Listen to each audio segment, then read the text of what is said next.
Hello again, this is Captain John with another one of my video tips of the week. In today's video tip, I'm going to show you another feature of NOAA's new chart locator software, which is free for the mariner and can help you view nautical charts and make corrections to nautical charts for any chart located in U.S. waters. Before we get started, you want to be sure and copy this site address into your favorites, nauticalcharts.noaa.gov.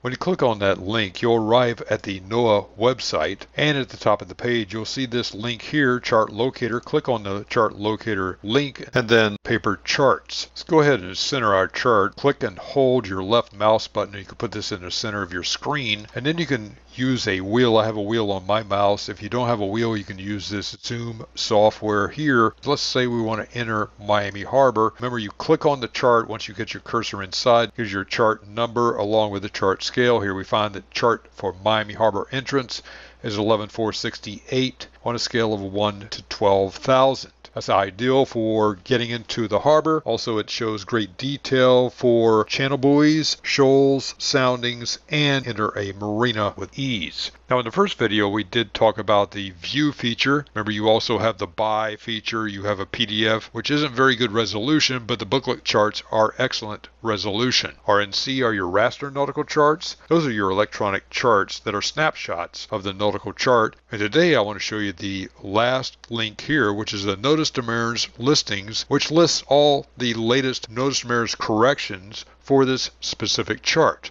Let's click on that link now. Here we are on the Notice to Mariners correction summary.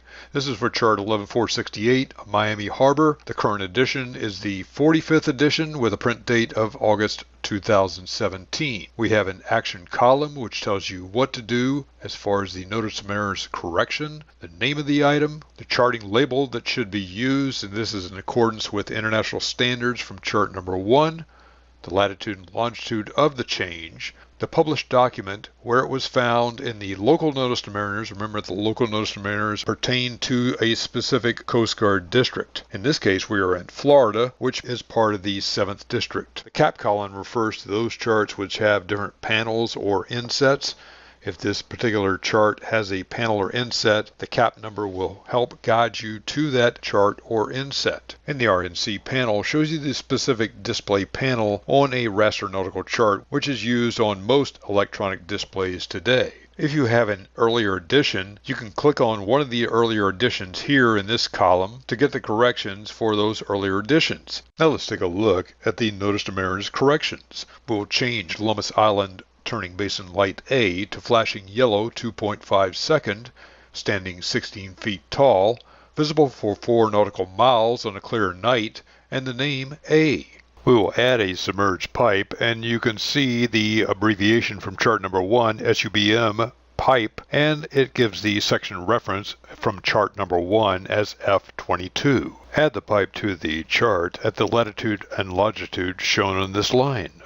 We will change bent light, which now carries a flashing white 4-second light, stands 15 feet tall, and is private maintained. Remember to use private aided navigation with caution. These may or may not be maintained to the same standards as those of the U.S. Coast Guard. We will relocate Miami Main Channel, lighted buoy 11, to the latitude and longitude shown on that line. We will also relocate Fisherman's Channel, light number 9, to the latitude and longitude shown on that line. Now you know another feature of the chart locator software that can help you keep your charts up to date for safer sailing on the waters of the world. This is Captain John, and this has been another one of my video tips of the week. Find more sailing tips and techniques on www.skippertips.com.